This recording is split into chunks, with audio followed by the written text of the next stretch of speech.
तर आता आपण जे सिमिलरिटी मधला प्रॅक्टिस सेट 1.3 मधले समोर पुढचे क्वेश्चन पाहू. इथे मी क्वेश्चन नंबर 5, 6 आणि 7 लिहून घेतलाय. ठीक आहे ना. क्वेश्चन नंबर 5 सोडू आधी. काय आहे क्वेश्चन नंबर 5 मध्ये की एक ट्रॅपेझियम आहे, एक समलंब चौकोन आहे PQRS. ठीक आहे ना. याच्यामध्ये डायगोनल ड्रॉ केलेत, एक QS आणि एक PR, जे की इथे ए मध्ये इंटरसेक्ट होतात. ठीक आहे ना. ह्याच्यामध्ये आता हा जर का ट्रॅपेझियम आहे तर ट्रॅपेझियमच्या दोन साइड्स पॅरलल असतात, दोन नसतात. ठीक आहे ना. मग ही PQ आणि SR पॅरलल आहे असं दिलेलं आहे. अजून काय दिलंय तर AR ही 5 टाइम्स AP आहे. हे जे अंतर आहे AR हे याच्या 5 टाइम्स आहे, याच्या 5 पट हे अंतर आहे. त्याच्यानंतर AS हे अंतर हे AQ च्या 5 पट आहे. ठीक आहे ना. म्हणजे हे जे डायगोनल दिसायला लागले तुम्हाला फक्त ह्याच्याबद्दलच सांगितलंय. ठीक आहे ना. हा A, हा R, हा S, हा Q आणि हा P. मी त्यातली आकृती इथं काढली. ठीक आहे ना. हा मोठा भाग आहे, हा तो छोटा भाग आहे वरचा. ठीक आहे ना. छोटा त्रिकोण वर, खाली मोठा त्रिकोण आहे आणि हे दोघं पण डायगोनल इथं ए मध्ये इंटरसेक्ट व्हायला लागले. ठीक आहे ना. तर इथं काय सांगितलंय की हा जो एवढा भाग आहे AR हा AP च्या 5 टाइम्स आहे, 5 पट आहे. हा जो पूर्ण AS भाग आहे हा AQ च्या 5 पट भाग आहे. ठीक आहे ना. तर तुम्हाला प्रूव्ह काय करायचंय तर मग हा PQ सुद्धा लहान आहे या SR पेक्षा 5 पटीनं, किंवा SR सुद्धा या PQच्या 5 पट आहे असं सिद्ध करायचं. हे देन प्रूव्ह दॅट. PT मी प्रूव्ह दॅट साठी लिहिले. ठीक आहे. सोपं आहे. तुम्हाला माहिती आहे इथं दिलेलं आहे की PQ आणि SR हे कसे आहेत तर समांतर आहेत, पॅरलल आहेत. है ना. आणि मग जर का ह्या दोन समांतर झाल्या, ह्या दोन जर का समांतर आहेत तर त्याच्यावरची ही ट्रान्सव्हर्सल होते, छेदिका होते. म्हणजे मग मला लिहिता येते की हा अँगल आणि हा अँगल कॉन्ग्रुएंट असेल असं लिहिता येते. है ना. अल्टरनेट अँगल्स व्यतिक्रम कोन. त्याच्यानंतर मला ह्याच्याबद्दल लिहिता येते, ही जर ट्रान्सव्हर्सल घेतली तर हे दोन अँगल पण कॉन्ग्रुएंट येतात. बरोबर आहे का. हे पण अल्टरनेट अँगल्स होतात. ठीक आहे ना. म्हणजे मला या दोन त्रिकोणात, त्रिकोण PAQ आणि RAS या दोन त्रिकोणात मला काय लिहिता येते की हे दोन ट्रायंगल्स हे सिमिलर येतात, समरूप येतात. कशामुळं कारण या दोन त्रिकोणातले दोन दोन अँगलच्या जोड्या ह्या करस्पॉन्डिंग संगत कोनाच्या जोड्या ह्या एकरूप या लागल्यात. ठीक आहे ना. तुम्ही यातला हा कोण सुद्धा एकरूप दाखवू शकता याच्यासोबत, कारण हे व्हर्टिकली अपोजिट अँगल्स येतात, परस्पर विरुद्ध कोन. मग ए टेस्टनुसार हे दोन ट्रायंगल सिमिलर येतात. आणि जर का ट्रायंगल सिमिलर आले असतील तर याच्या आधीच्या व्हिडिओमध्ये आपण पाहिलंय की जर का ट्रायंगल सिमिलर असतील तर त्याच्या करस्पॉन्डिंग साइडच्या सेम प्रपोर्शन मध्ये लिहिता येतात. जर ट्रायंगल समरूप असतील, जर त्रिकोण समरूप असतील तर त्रिकोणाच्या सर्व संगत बाजू ह्या समान प्रमाणात असतात. म्हणजे आपल्याला ह्या बाजूचं गुणोत्तर या बाजूसोबत घेतलं, या बाजूचं गुणोत्तर या बाजूसोबत घेतलं, या बाजूचं गुणोत्तर या बाजूचं गुणोत्तर एकमेकांसोबत घेतलं तर ते सगळे गुणोत्तर समान येतात असं आपण समरूपतेच्या कसोटीनुसार लिहू शकतो. ठीक आहे ना. मग आपण इथं तेच करू. तो त्रिकोण इन ट्रॅपेझियम, इन ट्रॅपेझियम म्हणजे समलंब चौकोन PQRS मध्ये इथे काय दिलंय आपल्याला ते लिहून घेऊ आधी. PQ समांतर दिलाय आपल्याला SR सोबत. ठीक आहे ना. अजून काय दिलंय तर AR हा 5 पट आहे APच्या, AR is 5 times of AP आणि AS is also 5 times of AQ असं दिलेलं आहे आपल्याला. ठीक आहे ना. जे तिथं दिलंय ते मी इथं उत्तरात लिहून घेतलंय. ठीक आहे ना. मग आता जर का ही पॅरलल आहे हिला तर मी ही जर का डायगोनल आणि हा जर का डायगोनल घेतला तर दोन ट्रायंगल तयार झाले. सो इन ट्रायंगल मला असं लिहिता येते या दोन त्रिकोणाची नावं घेऊन, in triangle PAQ and triangle RAS या दोन त्रिकोणात ही जी आकृती काढली मी त्यातली, मला ह्याचं काम नाही, ह्या बाजूचं आणि या बाजूचं काम नाही मला. ठीक आहे ना. त्याच्यामुळे मी फक्त यातला हा दोन त्रिकोणाचा भाग बाहेर काढला. तर आता मला या दोन त्रिकोणात काय लिहिता येते पहा. अँगल PAQ ही अँगल या अँगल सोबत एकरूप दाखवता येते, व्हर्टिकली अपोजिट म्हणजे परस्पर विरुद्ध. किंवा मी हा अँगल आणि हा अँगल दाखवतो, जसं इथं मी लिहिलं तसं घेतो. समजा हा अँगल घेतला आधी इथं तर मग आपण पण हा इथं हा नाही है ना, या अँगल सोबत हा अँगल. कारण ही जर का छेदिका घेतली आपण, ही ह्या दोन समांतर PQ आणि SR समांतर, आणि ही जर का SQ जर का समांतर ही छेदिका घेतली मी, ट्रान्सव्हर्सल घेतली मी, तर हा अँगल या अँगल सोबत एकरूप दाखवता येते. मी आधी तेच लिहितो. मग आता जे इथं काढलं होतं तुम्हाला समजण्यासाठी तेच घेतो. अँगल PQA वरच्या त्रिकोणातला PQA, मग खालच्या त्रिकोणातला काय होते याच्यासोबत एकरूप असलेला PQA घेतला ना मी, मग मला इथं काय केलं लागेल RSA. आणि याचं कारण काय लिहिता येते मला, याचं कारण लिहिता येते अल्टरनेट अँगल्स. मराठीमध्ये काय म्हणतो आपण त्याला, हे अल्टरनेट मी शॉर्ट मध्ये लिहिली जागा नसल्यामुळं. याला म्हणतो आपण मराठीत व्यतक्रम कोन, इथं येईल व्यतक्रम कोन. ठीक आहे ना, हे झालं एक. या दोन त्रिकोणातल्या एका कोणाची जोडी आपण एकरूप दाखवली. अजून दुसऱ्या कोणाची जोडी कोणती दाखवता येते? इथं दाखवल्याप्रमाणे या दोघांची दाखवता येते. अँगल हा यातला पी आणि यातला आर, हे पण एकमेकाचे व्यतक्रम म्हणजेच अल्टरनेट अँगल्स होतात, कारण हे ह्या दोन जर का पॅरलल येतात तर ही त्याच्यावरची ट्रान्सव्हर्सल झाली. ठीक आहे ना, म्हणजे मला काय लिहिता येते? Angle QPA is congruent with याच्यातला अँगल, याच्यातला घेतला QPA, तर मग याच्यातला कोणता अँगल घेता येईल आपल्याला? SRA. ठीक आहे ना, याचं पण कारण काय लिहितं मला? Alternate angles. बरोबर आहे का? हे पण व्यतक्रम कोनाच्या जोड्या आहेत. मग झालं, दोन जरी अँगल लिहिले तरी आपल्याला माहिती आहे कसोट्यामध्ये टेस्टमध्ये आपण पाहिलं की जर का एक दोन त्रिकोणाच्या संगत दोन कोन सुद्धा एकरूप असले तरी ते दोन त्रिकोण हे समरूपतेच्या को कसोटीनुसार म्हणजेच अँगल अँगल टेस्टनुसार हे दोन ट्रायंगल सिमिलर होतील. म्हणजे मला लिहिता येते triangle PAQ is similar with triangle RAS. हे सिमिलरिटीचं चिन्ह आहे समरूपतेचं आणि हे एकरूपतेचं चिन्ह आहे. ठीक आहे ना, दोन त्रिकोणाच्या मधल्या दोन संगत कोणाच्या जोड्या एकरूप असल्यामुळे मला ते दोन त्रिकोण समरूप लिहिता आले. कशामुळं? दोन कोणाच्या जोड्या म्हणजेच अँगल अँगल टेस्टनुसार दोन कोणाच्या जोड्या समरूप एकरूप असल्यामुळे त्या दोन त्रिकोणाला मला समरूप म्हणता येतं. मग आता आठवा, आपण जर का दोन त्रिकोण समरूप लिहू शकतो तर आपण त्याच्या संगत बाजू समान प्रमाणात घेऊ शकतो. If two triangles are similar then we can write their corresponding sides in same proportion. मग मला इथं काय लिहिता येते? यातली ही बाजू घेतली आपण AP बाय यातली AR इज इक्वल टू यातली घेता येते AQ बाय याच्यातली घेता येते AS है ना, बरोबर. यातली घेता येते PQ, यातली घेता येते RS. ठीक आहे ना, हे कशावर लिहिता येते आपल्याला? Corresponding sides of similar triangle. समरूप त्रिकोण दाखवलेत तर मग समरूप त्रिकोणाच्या संगत बाजू समान प्रमाणात असतात. If triangles are similar then corresponding sides are in same proportion. ठीक आहे, आता आपल्याला जे सिद्ध करायचं ते काय आहे तर SR हे 5 पट आहे PQच्या, म्हणजे SR म्हणजे तिथं RS. ठीक आहे, याला मी SR लिहितो वाटल्यास. ठीक आहे, SR इज 5 टाइम्स PQ असं आपल्याला सिद्ध करायचं, म्हणजे आपल्याला ही जोडी पाहिजे. ठीक आहे ना, तर त्याच्या आधी म्हणजे आपल्याला हे सिद्ध करायचं, याच्याबद्दल सिद्ध करायचं. पण ह्याच्याबद्दल माहिती आपल्याला आहे, पहा इथं दिलेले. AR बरोबर किती आहे? 5 टाइम्स काय होतं? AR बरोबर 5 टाइम्स AP होतं. ठीक आहे ना, मग इथं मला AR च्या जागेवर 5 टाइम्स AP लिहिता येते. ठीक आहे ना, म्हणजे इथं काय होते? AP बाय AR म्हणजे काय तर AR म्हणजे 5 टाइम्स AP, मग 5 टाइम्स AP घेतलं मी. तसंच इकडं पण AS म्हणजे काय तर 5 टाइम्स AQ, AQ घेतला मी तसं तसा AS च्या जागेवर मी 5 टाइम्स AQ लिहू शकतो ना, इज इक्वल टू हे PQ भागिला SR जसं तसं. आता इथे AP आहे ते कटल, AQ आहे ते कटल, म्हणजे काय 1/5 बरोबर 1/5 बरोबर PQ छेद SR. बरोबर आहे. मग याला मला कसं लिहिता येते? आता या जोडीला वापरता येते आपल्याला, बरोबर आहे का? मग यातला मी काय करतो? 1/5 is equal to PQ upon SR असं लिहितो. हा मी SR इकडे घेतो आणि हा 5 इकडे घेतो, तर SR इकडे आला वर येईल, गुणाकारात येईल 1 सोबत. SR गुणिला 1 म्हणजे SR. हा 5 इकडे छेदात इकडे गेला तर तो पण न्यूमरेटर मध्ये येईल, म्हणजे 5 इंटू PQ असं होईल. बरोबर आहे का? आणि हेच सिद्ध होत करायचं होतं का बघा आपल्याला. SR is equal to 5 times PQ. कळलं? काय केलं? या आकृतीतले दोन त्रिकोणच घेतले आपल्याला, ज्याचं काम होतं तेच दोन त्रिकोण घेतले. त्या दोन त्रिकोणातल्या संगत दोन बाजू संगत दोन कोण जे कोणते पण घ्या, तुम्ही कोणते पण, म्हणजे तुम्ही परस्पर विरुद्ध कोण घ्या, एक अल्टरनेट अँगलच्या जोड्या घ्या, दोन अल्टरनेट अँगलच्या जोड्या घ्या, त्याच्यावरून हे दोन ट्रायंगल सिमिलर दाखवले.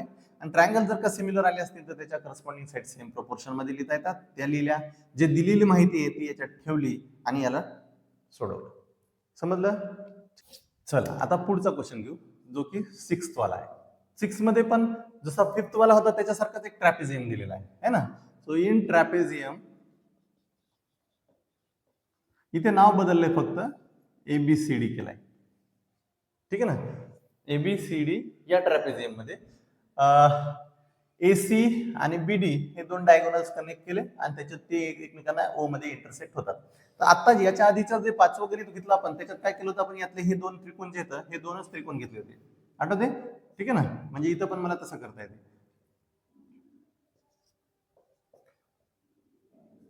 ठीक आहे, तर आता आपण काय लिहिलं की हे हा अँगल या अँगल सोबत कॉन्ग्रुएंट येते, अल्टरनेट अँगल्स म्हणून, किंवा मग हा अँगल या अँगल सोबत कॉन्ग्रुएंट येते अल्टरनेट अँगल्स म्हणून. बरोबर आहे, कारण इथं ट्रॅपेझियम जर का असेल तर त्याची CD आणि AB पॅरलल असणारच आहे, तिथे तुम्हाला दिलेलं पण असणार आहे. ठीक आहे ना. आता ह्याच्यात या ट्रॅपेझियम मध्ये काय झालं की काही बाजूच्या किमती दिल्यात, एक बाजूची किंमत काढायची. जसं की ए बी दिलाय तुम्हाला 20, सी डी दिलाय तुम्हाला 6, त्याच्यानंतर ओ बी दिलाय तुम्हाला 15 आणि ओडी किती असेल ते काढा. समजलं. मग आता आपल्याला हे दोन त्रिकोण सिमिलर येतात, समरूप येतात हे माहित झालंय. ठीक आहे ना. मग आपण पुन्हा वाटलं या गणितासाठी ते पुन्हा लिहू. इन ट्रॅपेझियम एबीसीडी, इथं लिहिता येते मला की सीडी ही बी ए ला पॅरलल असेल, असणारच आहे. जर का तो ट्रॅपेझियम आहे तर ती पॅरलल असणारच आहे. ठीक आहे ना. मग जर का मी ही ट्रान्सव्हर्सल घेतली तर अँगल हा या अँगल सोबत कॉन्ग्रुएंट येते है ना. म्हणजे कोणता, सो इन ट्रायंगल आता लिहितो हा. इन ट्रायंगल सीओडी म्हणजे वरचा ट्रायंगल सीओडी आणि खालचा एओबी घेते ते आणि ट्रायंगल एओबी या दोन त्रिकोणात. ठीक आहे ना.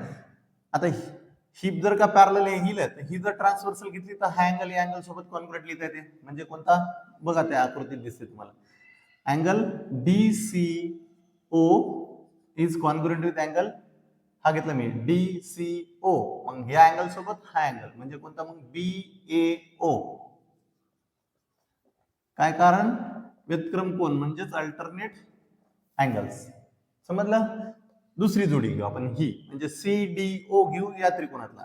CDO is congruent with CDO, हा कोन या कोणासोबत म्हणजेच कोणता होता मग ABO. ABO याचंही कारण तेच, अल्टरनेट अँगल्स म्हणजेच व्यतिक्रम कोन मराठीमध्ये. आता या दोन त्रिकोणात जर का ह्या दोन संगत कोणाच्या जोड्या एकरूप आल्यात तर मला काय लिहिता येते मग, समरूपतेच्या कसोटीनुसार AA कसोटीनुसार म्हणजेच अँगल अँगल टेस्ट नुसार triangle COD is similar with triangle AOB AA test. बरोबर आहे का. को कसोटी, दोन कोण संगत कोणाच्या जोड्या एकरूप आल्या म्हणून को कसोटी. मग जर का आता ट्रायंगल सिमिलर आले असतील तर त्याच्या करस्पॉन्डिंग साइड सेम प्रपोर्शन मध्ये असतात. जर त्रिकोण समरूप आले असतील तर त्याच्या संगत बाजू ह्या समान प्रमाणात लिहिता येतात. म्हणजे मला ह्याच्यातली CO घेता येते. ठीक आहे ना. CO, ह्याच्यातली AO घेता येते, ह्याच्यातली OD घेता येते, ह्याच्यातली OB सोबत, ह्याच्यातली CD घेता येते, ह्याच्यातल्या AB सोबत. याचं कारण काय लिहिता येईल, corresponding sides of similar triangle, समरूप त्रिकोणाच्या संगत भुजा. मग आता पहा, हे तर 6 बाजूचा रेशो आला आपल्याकडे. ह्याच्यापैकी ज्या ज्या दिल्यात त्या त्या ह्याच्यात ठेवू, जी नाही दिली ती काढू. ठीक आहे ना. जसं की याच्यात AB दिलंय, AB कुठे आहे, इथे AB आहे 20, CD दिलंय DC म्हणजे CD ती आहे 6, त्याच्यानंतर OB दिलंय, OB दिलाय किती आहे 15 आणि काढायचंय काय तर OD. मग मी ही जोडी वापरू शकतो. ठीक आहे ना. समजलं का. मी इथं लिहून काढतो वाटल्यास, कारण ह्यातल्या 4 पैकी 3 दिल्यात ना, मग मी ह्याच जोड्यांना वापरेन CD भागीला AB. मग आता ह्या 4 पैकी 3 बाजू ज्या दिलेल्या आहेत त्या मी इथे टाकतो. OB दिलाय आपल्याला, OB आहे आपल्याकडे 15, CD दिलाय आपल्याकडे तो आहे 6 आणि AB आहे आपल्याकडे तो आहे 20. समजलं. आता हा 15 तिकडे घेऊ आपण.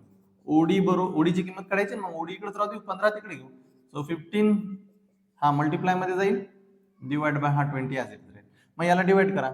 5 त्रिक 15, 5 चूक 20, 4 बे दोन्ही 4, बे त्रिक 6. OD बरोबर किती आलं वर, 3 त्रिक 9, 3 3 जा 9 divide by 2. So OD equals to किती होईल 4.5. कळलं. आधी दोन ट्रायंगल सिमिलर दाखवलेत, त्या दोन ट्रायंगलला सिमिलर दाखवण्यासाठी 5 नंबरचं गणितही तसंच होतं, हे पण 6 नंबरचं पण तसंच आहे. ठीक आहे ना. तर या दोन ट्रायंगलला सिमिलर दाखवलं AA टेस्ट नुसार, आणि मग सिमिलर असल्यामुळे त्याच्या करस्पॉन्डिंग साइड सेम प्रोपोर्शन मध्ये दिल्या, त्याच्यातल्या ज्या ज्या व्हॅल्यू माहित होत्या त्या त्या पुट केल्या आणि जी नव्हती माहित तिची व्हॅल्यू फाइंड केली. समजलं. आता आपण पुढचं गणित घेऊ. आता 7वा प्रश्न पाहू. 7व्या प्रश्नात काय दिलंय, in 7th example ABCD is a parallelogram. ABCD is a parallelogram म्हणजे AD कॉन्ग्रुएंट विथ BC असेल आणि AB कॉन्ग्रुएंट विथ CD असेल आणि ते पॅरलल पण असतील, म्हणजे AD आणि BC पॅरलल असेल आणि AB आणि CD पॅरलल असेल. ठीक आहे ना. मी वाटल्यास ते लिहून घेतो. Quadrilateral ABCD is a parallelogram.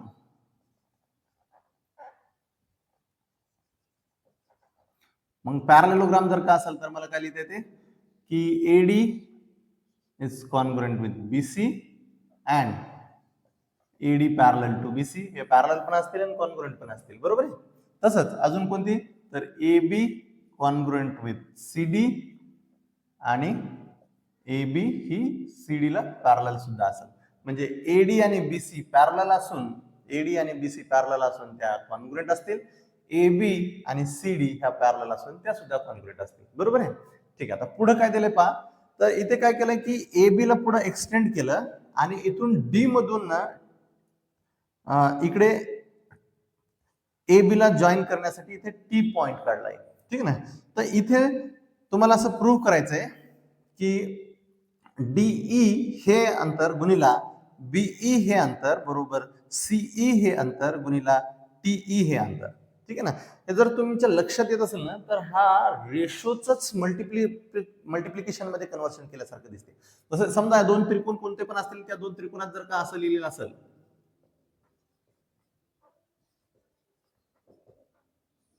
जर दोन त्रिकोण समरूप असतील, if two triangles are similar, आणि त्यांचा रेशो आपण असं लिहिलेला असेल, आपण यातला कोणती पण जोडी घेतली, समजा A B by P Q is equal to B C by Q R, असं समजा मी ही जोडी घेतली, तर यातलंच तुम्ही असं करून लिहू शकता, ह्या दोघांचं आणि या दोघांना मल्टिप्लिकेशन मध्ये लिहू शकता, A B into Q R is equal to B C into P Q, असं लिहू शकतो आपण. कधी, जर ट्रायंगल्स ए बी सी आणि ट्रायंगल पी क्यू आर हे तुम्हाला सिमिलर दाखवता आले असतील किंवा त्यांनी दिलेले असतील, if they have given already that triangle ABC and triangle PQR are similar, or तुम्ही प्रूव्ह केला असेल की ट्रायंगल सिमिलर आले, तर मग त्याच्या करस्पॉन्डिंग साइड्स प्रोपोर्शन मध्ये लिहू शकतो आपण, है ना, corresponding sides of similar triangle म्हणून, आणि मग ह्यातल्याच जोडीला असं कन्वर्ट करू शकतो. म्हणजे हे जे आहे, what ever here is given is nothing but the transformation of ratio. म्हणजे ह्यातलाच एक कोणता तरी इकडे असेल, यातलाच कोणता तरी एक इकडे असेल, तर तो डिनॉमिनेटर मध्ये असतील दोघे, म्हणजे तो रेशोच मल्टिप्लिकेशन मध्ये कन्वर्ट केल्यासारखं दिसते. हे रेशो जसा मल्टिप्लिकेशन मध्ये कन्वर्ट केलंय तसंच आहे हे पण. सो मग आता हे आणायचं असेल तर हे यायला पाहिजे, हे यायचं असेल तर असं आलं पाहिजे, आणि असं कधी येईल जर असं असेल तर. म्हणजे आधी आपल्याला ह्याच्यातले दोन ट्रायंगल सिमिलर दाखवा लागतील, मग त्या सिमिलर ट्रायंगलचं कन्व्हर्शन आपण, म्हणजे सिमिलर ट्रायंगलचा वापर करून आपण त्याच्या करस्पॉन्डिंग साइड्स प्रोपोर्शन मध्ये घेऊ, आणि मग त्यातल्याच दोघींना, दोन साइड्सना ट्रान्सफर करून मल्टिप्लिकेशन मध्ये लिहू शकतो. समजा लागलं का इथं? ठीक आहे. आता मी याला ना 1 नंबर देतो, ठीक आहे ना. मला ह्याचं कुठं काम पडू शकते, कारण दिलेलं आहे म्हणल्यावर त्याचं कुठं ना कुठं तरी काम पडणार आहे. आता मग ह्या ज्या बाजू आहेत ह्या कोणत्या बाजू आहेत बघा, डीई कोणती आहे तर ही आहे, आणि बीई कोणती आहे तर ही आहे, ठीक आहे ना. म्हणजे आणि तसंच सीई कोणती ही आणि टीई, म्हणजे मला ह्याचं काम नाही इकडच्या भागाच्या आकृतीच्या, ठीक आहे ना. हे जर ट्रायंगल सिमिलर दाखवायचे असतील तर ते मला हे दोन ट्रायंगल असणार आहेत, समजायला. ठीक. त्याच्या आधी तुम्ही पुन्हा एकदा आकृती पहा, पुन्हा एकदा आकृतीत काय झालंय की ही एक पॅरलल साइड आहे हिच्या सोबत, म्हणजे कोणती, ए टी, याच्या इथे मधात बी पण आहे, आणि ही एक पॅरलल साइड आहे हिच्या सोबत. तर मला तिचं काम नाही सध्या, समजा मी ही ह्या दोन पॅरलल घेतल्या, डीसी आणि एटी किंवा एबी, आणि या दोन पॅरलल वर मी समजा ही ट्रान्सव्हर्सल घेतली, ठीक आहे ना. जर मी ही ट्रान्सव्हर्सल घेतो म्हटलं तर मला काय म्हणता येते की हा अँगल या अँगल सोबत कॉन्ग्रुएंट असेल. दोन पॅरलल लाईनवर टाकलेल्या ट्रान्सव्हर्सल मुळे तयार होणारे अल्टरनेट अँगल्स कॉन्ग्रुएंट असतात. मग हे दोन अल्टरनेट अँगल्स व्हायला लागलेत म्हणल्यावर हे दोन कॉन्ग्रुएंट असतील, ठीक आहे ना. अजून कोणत्या, जर मी ही ट्रान्सव्हर्सल घेतली तर मग हा वाला अँगल या वाला अँगल सोबत कॉन्ग्रुएंट असेल, बरोबर आहे का. पुन्हा एकदा अल्टरनेटिंग अँगल झाले, कारण हे दोन पॅरलल झाले ही ट्रान्सव्हर्सल झाली, त्याच्यामुळे मग मला इथे लक्षात यायला पाहिजे की इथे जो ट्रायंगल बी टी ई आहे, हा ट्रायंगल याच्यासोबत सी डी ई, हे दोन ट्रायंगलच काम आहे मला. आणि हे दोन ट्रायंगल जर का मी सिमिलर दाखवले तर आता तुम्हाला कळलंच की दोन्ही मध्ये अँगल कॉन्ग्रुएंट आहेत, दोन करस्पॉन्डिंग दोन अँगलच्या पेअर्स ह्या करस्पॉन्डिंग अँगलच्या जोड्या ह्या कॉन्ग्रुएंट यायला लागतात, म्हणजे ते दोन ट्रायंगल ए टेस्ट नुसार सिमिलर असणार. आणि मग ते जर का सिमिलर दाखवले मी तर माझं हे येऊन जाते. बघा आता मग now we can write here as in triangle BET and triangle CED. BET हा ट्रायंगल आणि CED हा ट्रायंगल घेतला ना. ह्याच्यात मला काय लिहिता येते की ह्याच्यातला BET मधला अँगल बी घेऊ आपण मग आधी, म्हणजे काय होईल समजा angle EBT T is congruent with angle ECD. Alternate अँगलच्या जोड्या, ठीक आहे ना, हे दाखवलं आता मी इथं. तसंच दुसरी एक आहे, अजून एक घेऊ, मग हा घेऊ समजा BTE, angle BTE is congruent with angle BTE, म्हणजे हा अँगल दाखवला मी, ठीक आहे ना, हा. मग इकडे काय लिहिल CDE, बरोबर आहे, कारण हे एकाच रेषेवरचे पॉईंट म्हणून मी E पर्यंत घेऊ शकतो, T पर्यंत घेऊ शकतो, ठीक आहे ना. मग याचं पण काय कारण होते, तर हे पण अल्टरनेट अँगल्स आहेत, कारण इथं ट्रान्सव्हर्सल कोणती घेतली, आता मी ही पहिल्यांदा ट्रान्सव्हर्सल याच्यासाठी ही घेतली होती BC, आता मी ही घेतली ट्रान्सव्हर्सल. मग इथे दोन ट्रायंगलच्या जोड्या ह्या ज्या आहेत करस्पॉन्डिंग ह्या कॉन्ग्रुएंट आल्यात, म्हणून मला असं लिहिता येते की triangle BET is similar with triangle CED. याचं कारण काय, तर हे AA टेस्ट, समजलं, ठीक आहे ना. आता दोन ट्रायंगल सिमिलर दाखवलेत आपण. मग ट्रायंगल जर का सिमिलर असतील तर आपल्याला माहिती आहे की त्याच्या करस्पॉन्डिंग साइड्स आपण सेम प्रपोर्शन मध्ये लिहू शकतो, बरोबर आहे का. मग यातली घ्या, यातली कोणती घेऊ, समजा मी BE घेतली, मग यातली CE घ्या लागेल, है ना. याच्यातली समजा मी ET घेतली, तर याच्यातली ED घ्या लागेल, ठीक आहे ना. DE घ्या किंवा ED घ्या, काही नाव द्या, याला पण TE घेतलं तरी हरकत नाही. TE आणि याच्यातली TE घेतली, याच्यातली DE असेल, आणि यातली BT, याच्यातली CD. याचं कारण काय लिहितो आपण, corresponding sides of similar triangle. समरूप त्रिकोण दाखवले, मग या समरूप त्रिकोणाच्या संगत बाजू समान प्रमाणात दाखवले, ठीक आहे ना. आता आपल्याला जे दाखवायचंय ते काय आहे, DE BE CET. मग ह्या याच्यात कुठे आहेत ते आपण त्याच्यात जोडीला वापरा. जसं याच्यात BE CE इथे आहे आणि TE DE इथे आहे, मग या दोघांचा वापर करायचा, ठीक आहे ना. मी वाटल्यास ते पुन्हा लिहितो, BE by CE is equal to TE by DE. झालं. आता मगाशी जसं ह्या रेशोला वापरलं, याचा मग तिरपा गुणाकार करून लिहिला, तसं इथं लिहिता येते मला, है ना. मी काय करतो, हे DE इकडे घेतो, ठीक आहे ना, आणि हा CE इकडे घेतो, म्हणजे मला लिहिता येते DE जर इकडे आला तर तो मल्टिप्लिकेशन मध्ये जाईल या BE सोबत, तसंच या बाजूला CE जर का इकडे घेतला मी, तर तो या TE सोबत मल्टिप्लिकेशन मध्ये जाईल, बरोबर आहे का. हा इकडे आला, TE सोबत मल्टिप्लाय मध्ये आला. बघा आता हेच प्रूव्ह करायचं होतं आपल्याला, D into B is equal to C into T. समजलं, हेन्स प्रूव्ड. समजलं का. आधी दोन ट्रायंगल सिमिलर दाखवलेत, हे दोन ट्रायंगल्स, या डायग्रामचं मला कामच नाही पडलं इकडच्या भागाचं, समजलं का. हे दोन ट्रायंगल जर का मी सिमिलर दाखवले तर माझं टू प्रूव्ह जे होतं ते प्रूव्ह झालं, ठीक आहे. तुम्हाला जर काही शिकवताना कळत असेल तर व्हिडिओला एक लाईक करा आणि चॅनलला जरूर सबस्क्राईब करा, ठीक आहे.